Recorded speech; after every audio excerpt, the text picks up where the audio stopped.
So once again, welcome, and we'll be traveling real quick to the Middle East. Last time we spoke about the Middle East, we talked about the peace deal that was around April when the US and Iran agreed to a peace deal brokered by Pakistan. So what have happened so far?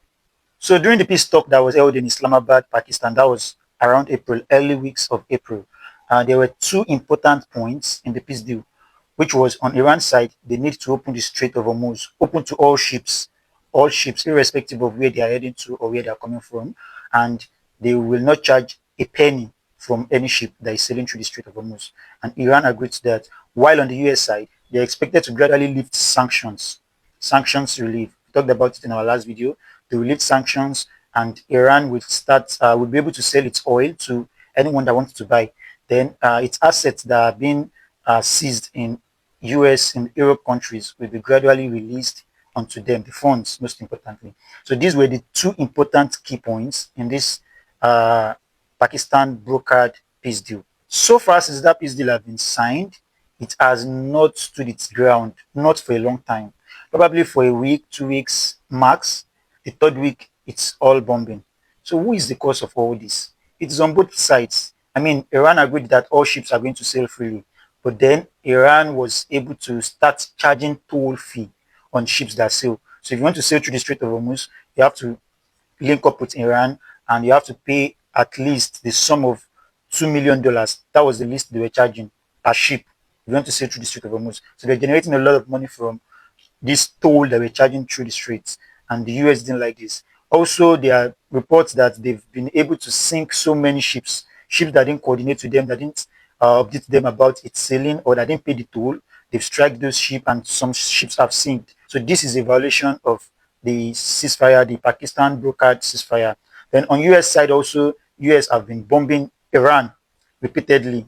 I mean, anytime US bombs Iran, its next talking point is Iran violated the ceasefire, they fired on ships, or they charged tolls, or they've not been able to evacuate all their mines, all their sea mines from the waterway. Both parties have been going back and forth concerning this peace deal. So another new development about the war between US and Iran is that since Iran has started attacking ships or charging tolls for ships to sail through, then US had to counter Iran by blockading the Strait of Hormuz. That is, not only will the ships that paid toll to Iran won't sail through, but even Iranian ships who they claim they own the Strait of Hormuz, even their own ships, their own oil won't sail through the Strait of Hormuz. So both Iran oil, Iraq, Saudi Arabia, UAE, Bahrain, Kuwait, all these Arab oil producing countries, all their ships are docked and they won't be allowed to sail through. The US blockaded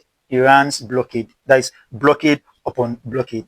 So this was what US was doing, and this was hurting not only the Gulf states, but it was even hurting Iran because Iran is one of the largest countries with the highest number of oil reserves. They provide China with like 80% of their total consumption oil. So not shipping through the Strait of Hormuz is a big pain on China itself and also on Iran because that is where they get funds from. And because if oil is not going out, the funds is not coming in. So this is a pain on Iran. This is a pain on China. This is a pain on all Gulf states. This is a pain on the world because 25% of world oil pass through the Strait of Hormuz. So the world is still systematically affected with this blockade upon blockade. So notably, a few days ago, the US struck Iran, and it was able to strike a location, a very important logistics location. This is a bridge that was linking Bandar Abbas and Shiraz together. So this bridge was used to transport military equipment, logistics, even commercial equipment. Also, they were able to attack a maritime watchtower in Chabahar. The US claimed Iran uses this watchtower to monitor ships and to determine who they strike and who they don't strike. So this was an important strike for US to have made. Also, there's report that there's an Iranian airport that has been struck by US missiles also. And also on the US side, Iran has been attacking Bahrain consistently. Bahrain, Kuwait, these two countries have been on the receiving end of um, Iranian airstrike. But one thing is important: Iran has never attacked Israel since this ceasefire, since the April ceasefire has been broken. Iran has never attacked Israel. Rather, Iran has chose to attack Bahrain, Kuwait, UAE, and Jordan. Yes, and Jordan also, because yesterday the Jordan army said they intercepted like 8 missiles, if I'm not mistaken. So they've been able to attack all these Arab countries, but they neglected Israel. Meanwhile, Israel is their biggest enemy in the region, their number one enemy. But then they choose not to attack. Why? Because they know the Gulf countries will never respond. They don't have the guts, they don't have the balls. But they know if they attack Israel, Israel will escalate their escalations. I mean, Israel always attack Iran where it hurts them. For example, their desolated plants, for example, their nuclear facilities, their commercial facilities, their TV stations. They attack places that it is going to cause a lot of chaos and they are going to be crying at the end. So they were so restrained that they didn't want to attack Israel because they know attacking Israel will escalate things, and they don't really want to escalate things because at this point they are very strained.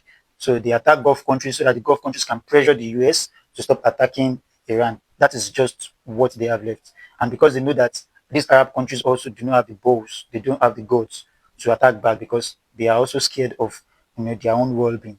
But then if they attack Israel, escalation upon escalation. They know that, so they dare not.